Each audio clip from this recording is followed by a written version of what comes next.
Hello and welcome to a brand spanking new video here in Microsoft Flight Simulator. Now, previously we did a video in a classic warbird, the F4F Wildcat, and I do believe that's pretty much really the only video I've ever done so far in a warbird. Well, it's now going to get a partner because this video is all on the Flying Irons LF Mark 9 Spitfire.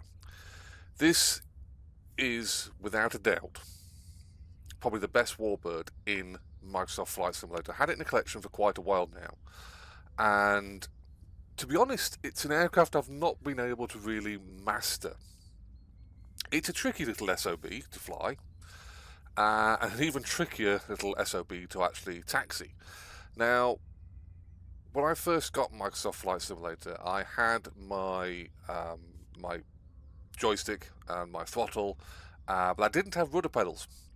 And it wasn't until I got a set of rudder pedals, I got the Whirlpool set of rudder pedals, and it wasn't until I got them and got them tweaked that I was really able to actually start to enjoy this warbird.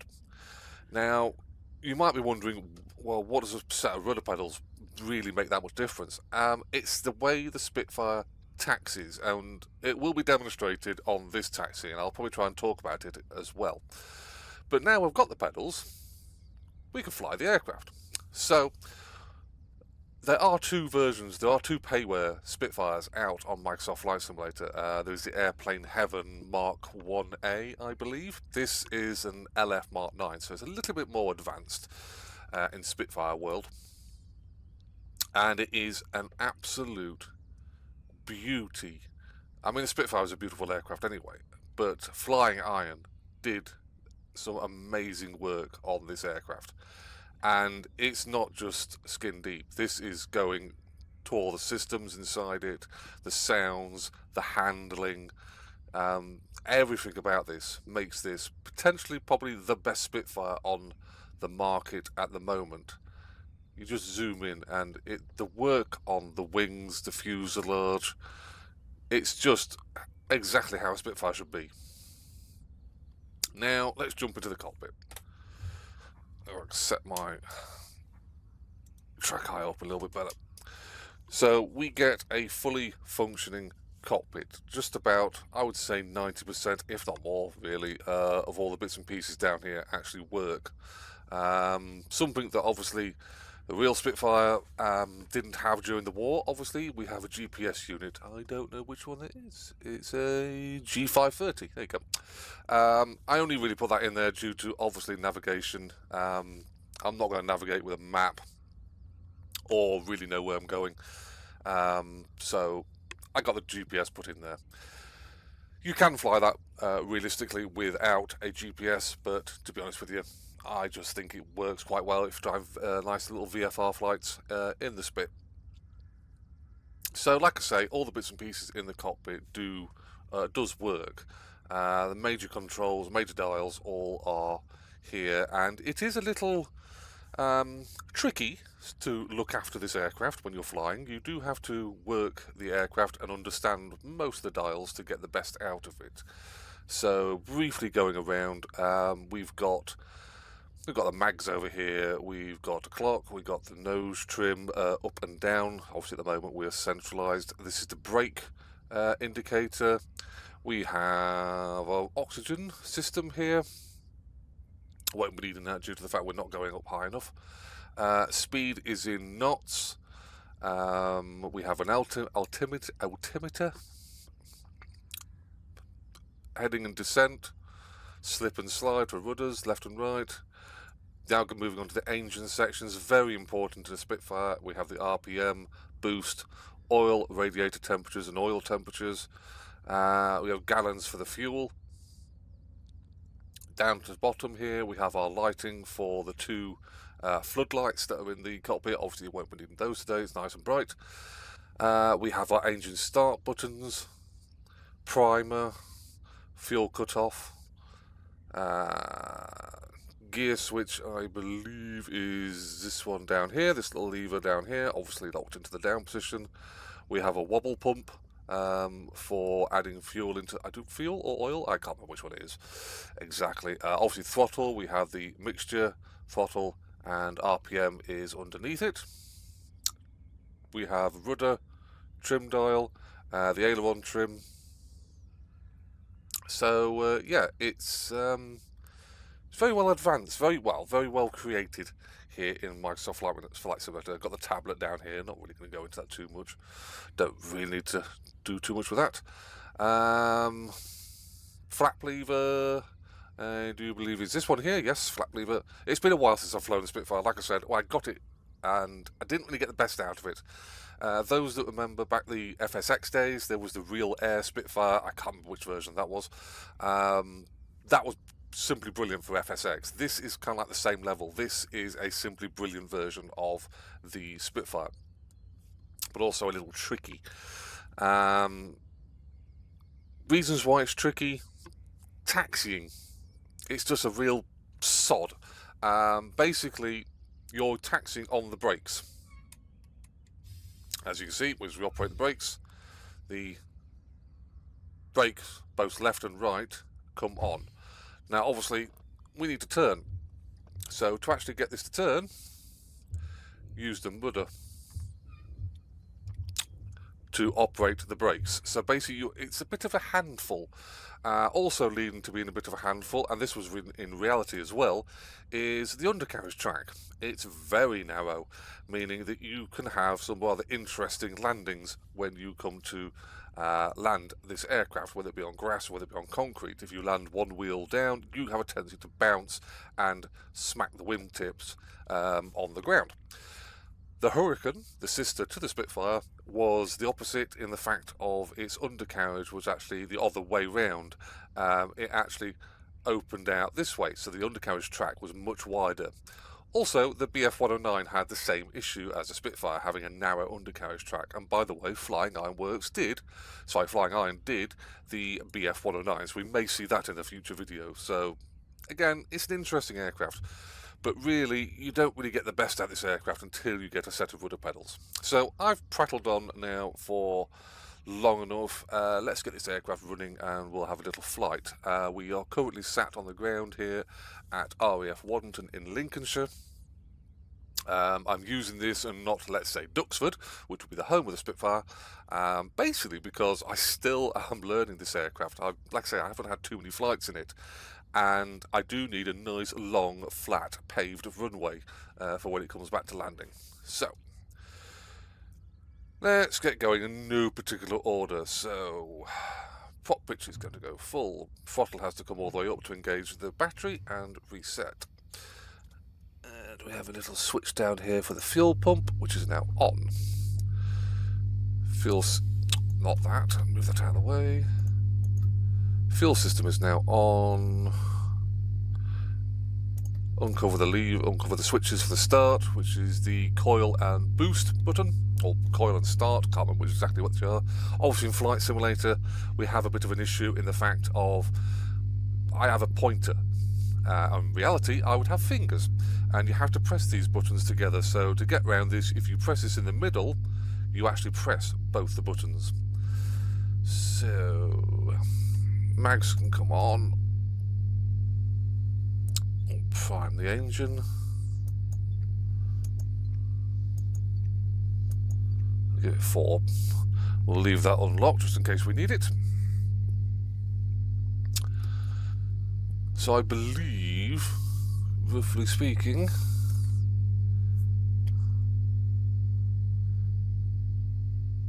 we are ready to start. So what I'm going to do is I'm going to press my button on the throttle that I have set up to start the engine, and once the engine fires we will engage the mixture to let the engine run normally. So setting brakes so we don't roll anywhere, and we'll go for an outside shot, shall we? So let's go.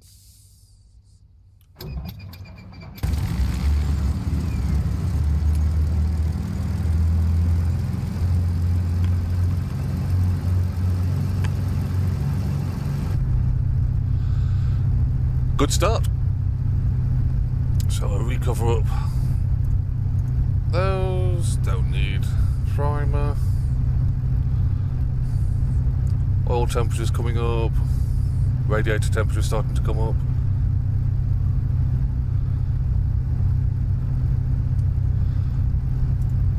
We'll set the sat nav, even though really we don't really need it. Great thing about a Spitfire, you do not sit on the ground for too long idling on a Spitfire. It does not like sitting out in warm temperatures. As you can see, the oil temperature is already coming up, the radiator temperature is already coming up. This aircraft wants to go no matter what. So we'll just let the sat nav acquire. Zoom it in a bit. Clear on the left side, clear on the right side, and we'll be taxiing out to the right and backtracking up the main taxiway to runway. So, coming off the brakes. And let's roll.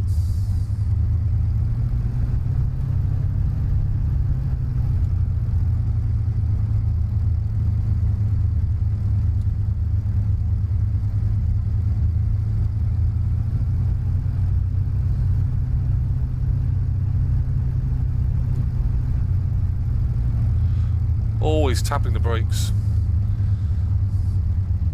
and using the rudder to manoeuvre the aircraft. It is still a swine, but it's an infinitely easier swine to fly or taxi if you actually have a set of rudder pedals.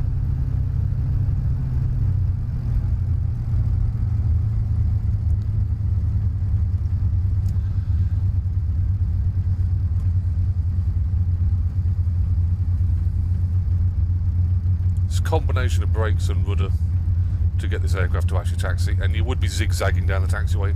I'm not drunk, because unfortunately, like all tail draggers, you can't see what's in front of you.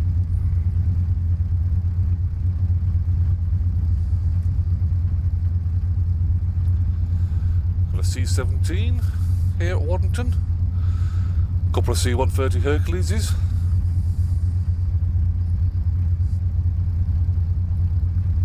And of course a Vulcan. Those of you that know RAF Waddington will recognise the Vulcan. It's obviously a very poor rendition of the Vulcan, but it is XM607, currently being restored, not back to flying state, but back to a lot prettier state for a gate guard. At the moment she's not even sat there in reality, so we'll look forward to seeing her back on her gate guard duties very shortly.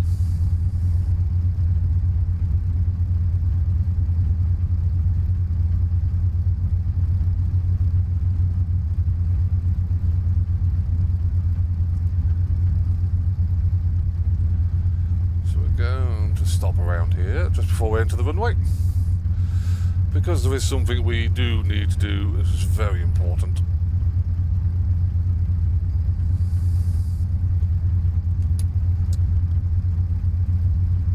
We need to set the rudder trim.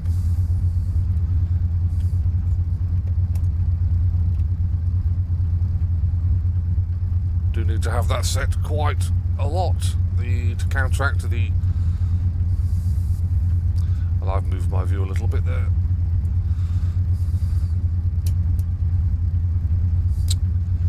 The joys. That's better. So, last control check. Obviously, like I say, we do not need to be sat on the ground for too long here in the Spitfire. Don't need flaps to take off. The flaps in the Spitfire are either up or down. So, coming off the brakes. We're not going to talk to ATC as always.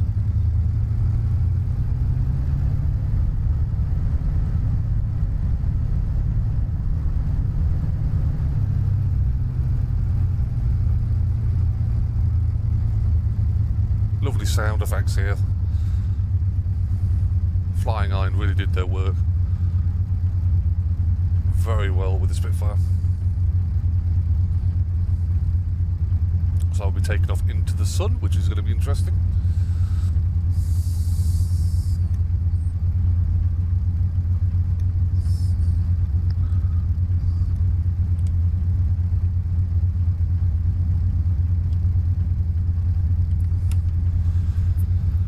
So we are doing our last last of our checks. We have prop pitch is full, mixture is full, trim is set, rudder trim is set.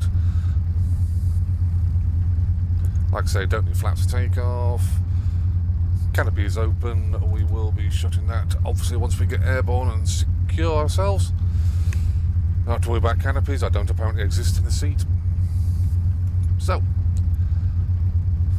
sitting on the wheel brakes, let's go.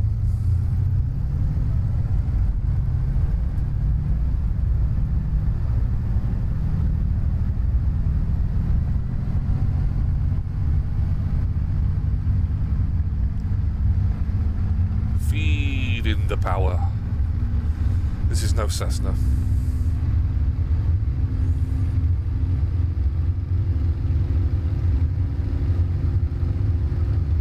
There's 100 knots.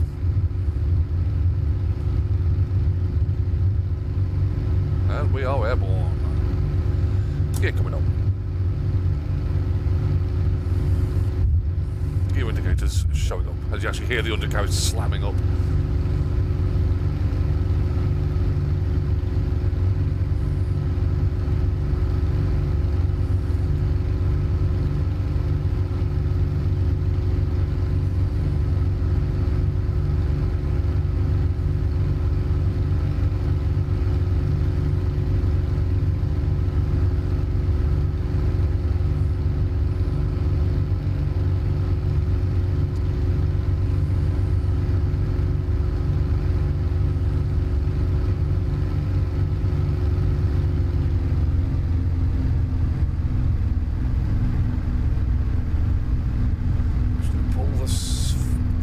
Out a little bit.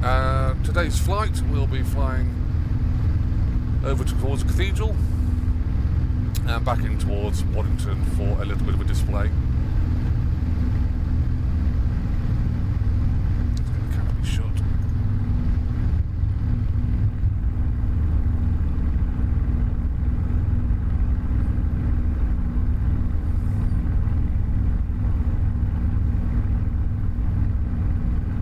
Maintaining about 160 knots here in the climb.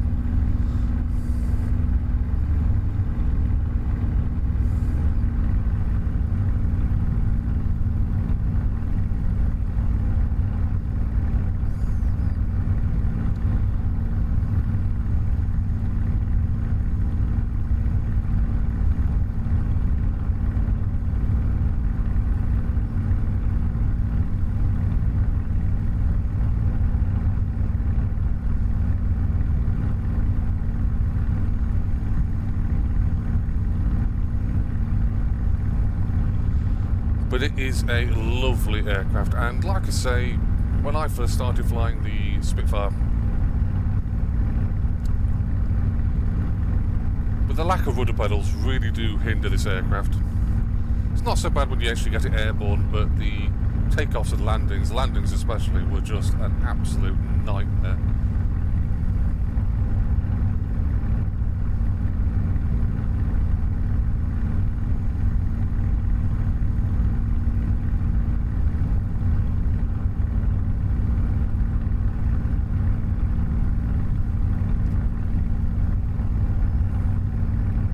May do a video actually in the Airplane Heaven Mark 1A Spitfire in the future. In fact, news from Airplane Heaven, they actually have released pictures now of future projects. They are making the Lancaster. That'll be due out hopefully towards the end of the year. Don't quote me on that. But they also have released pictures of the Hurricane, which I am very excited for. Also a uprated version of the Spitfire as well. So I don't know which version they're going to do, which mark, but yes, I do. There's another Spitfire coming out, so we're going to get quite a few warbirds over the next few months.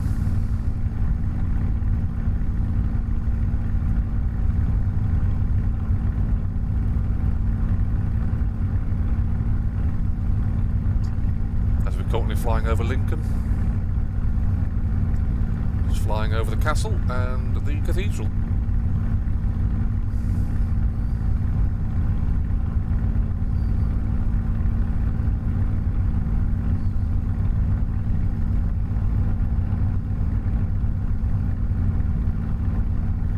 Can't wait to be able to do that in a Lancaster.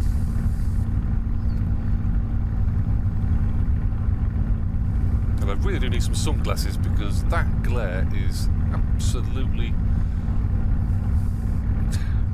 terrible.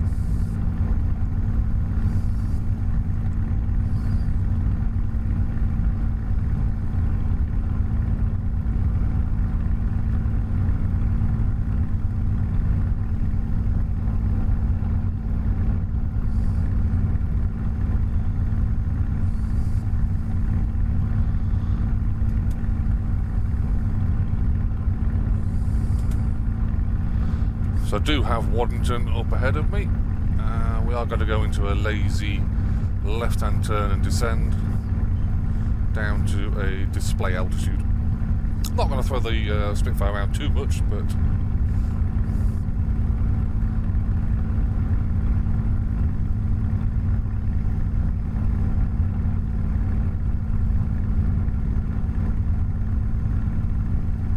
currently descending down through to 2,000 feet.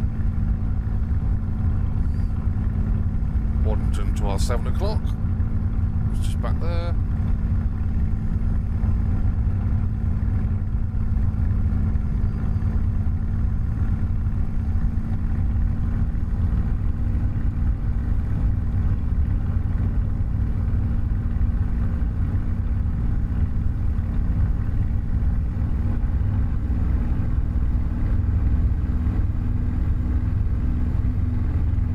Always having to retrim this aircraft out. It is a proper handful. I would say it's definitely an advanced warbird. Passing to, wow, just sitting around 250 knots.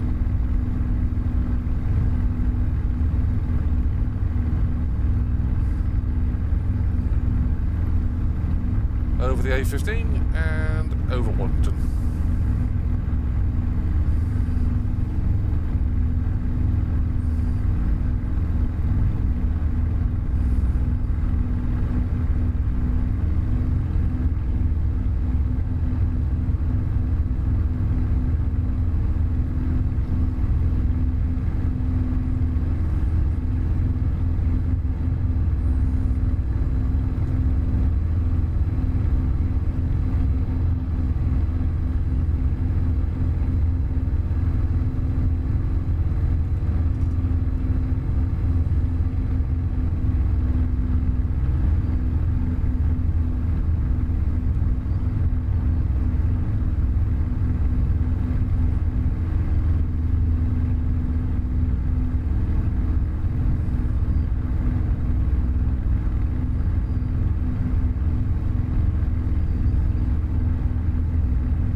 Always like to say that the A2A Comanche 250 is the best of the GA aircraft, while the Flying Iron Spitfire is probably potentially the best of the warbirds.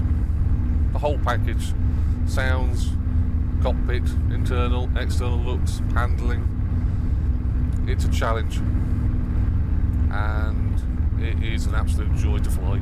And when you fly it well, you know you've flown it well.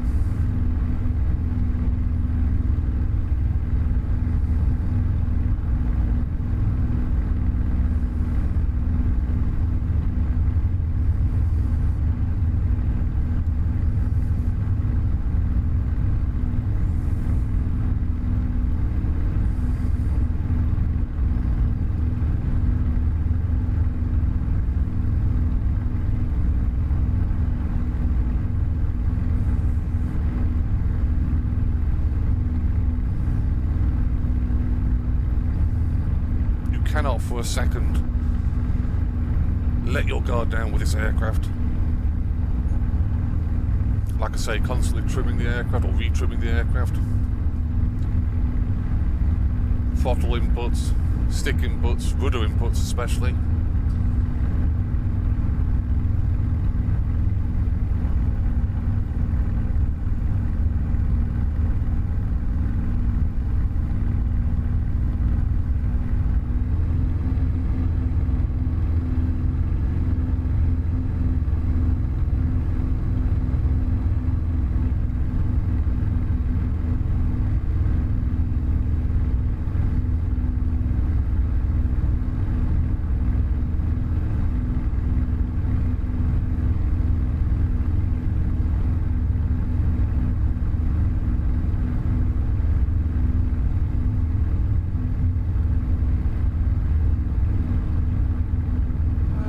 Make one more pass and enter the landing pattern, and that's when the fun and games really start to happen. I flew this aircraft yesterday, same kind of practice video really, practice for this video, and the flight went well. When it comes to the landing, track IR, when the landing came around, I landed it. And it was a good landing, I must admit, but you still get a sense of anticipation that you're going to have a challenge on your hands. So like I say, last pass, brake to the left and into the landing pattern for RAF Waddington.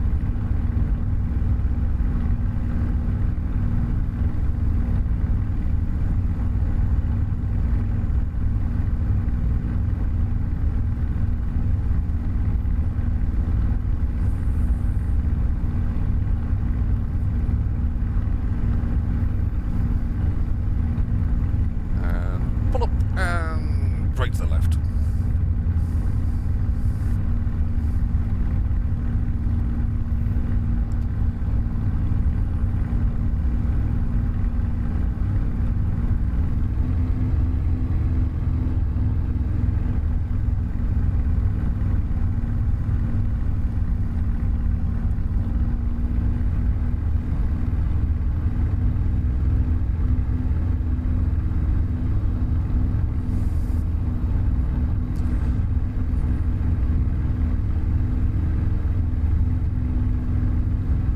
Set about 120 knots. So, gear coming down.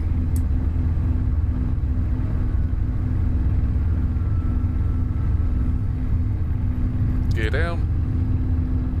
Not going to put the flaps down just yet. Retrimming the aircraft out constantly. Got to open the canopy if I can reach it.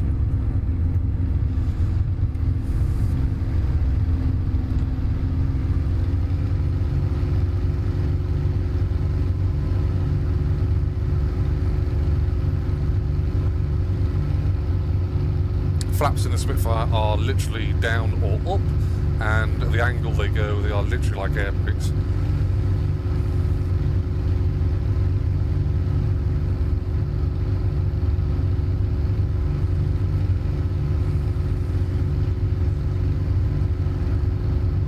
Flaps coming down.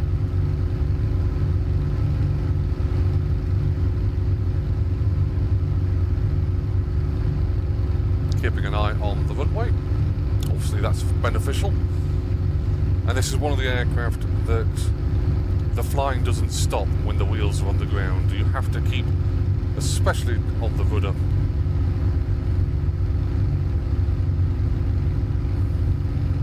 As I said at the start of the video, the narrow undercarriage track really comes into its own on landing. So, last of the checks, mixture checks, prop lift check, throttle check, gear down, flaps down.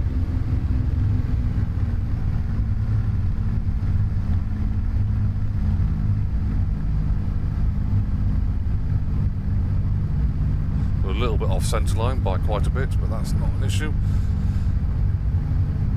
Keeps us good view of the runway because we will lose that on the final approach. Nice long runway here at Waddington, don't have to worry about the length of the runway.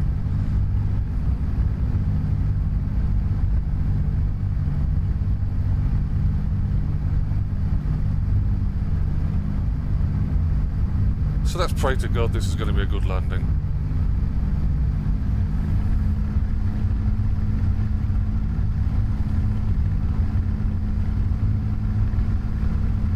Kick the rudder over a little bit.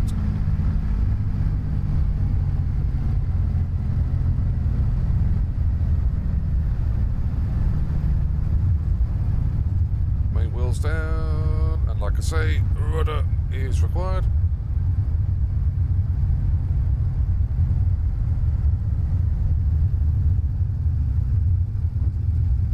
Tail down.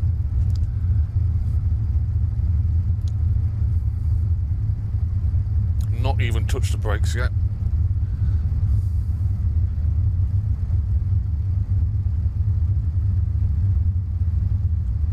If you stamp on the brakes on a nose wheel, sorry, a tail dragger even, there is potential for prop strike, and this aircraft will do that happily.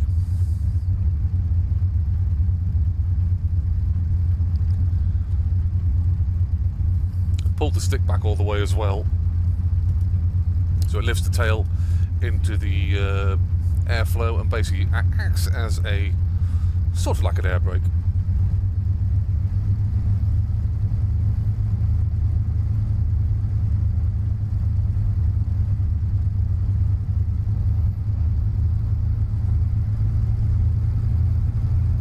So I can bring the flaps back up again, don't need them anymore.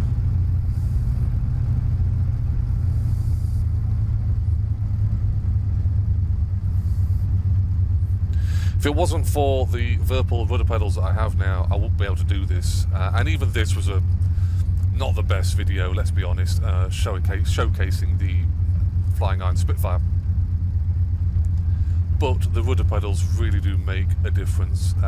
If you are wanting to fly the best warbird, the Flying Iron BF109, that's also a very, very good warbird. Airplane Heaven Mark 1A Spitfire is also very, very good. I mean, it's different. That's the great thing about it, is it's not this level of Spitfire. It's an older Spitfire. It sounds different. And that's just, not because it's a different company that made it in the flight simulator, but it is a different version of the Spitfire and handles very differently. Like I say, we will do a video in the Mark 1, and we will be keeping an eye on what Airplane Heaven are coming up with in the future for their Hurricane and, I believe, of the Spitfire, plus a Lancaster.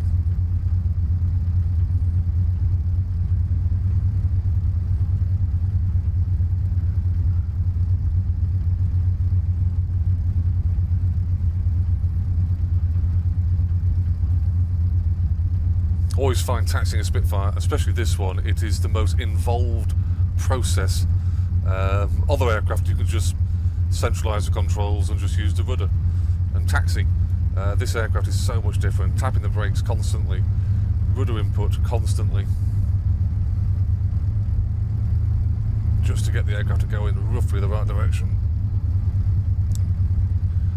So we'll park next to Fat Albert over here.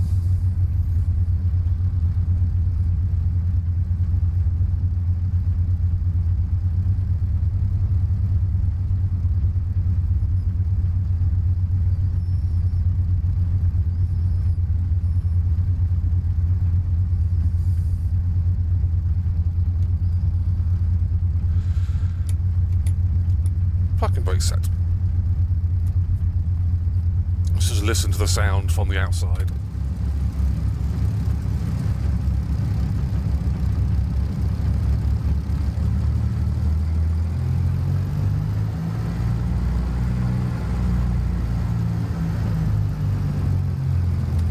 It is just a brilliant, brilliant sounding whole package of an aircraft. It's absolutely awesome. So let's get this aircraft shut down.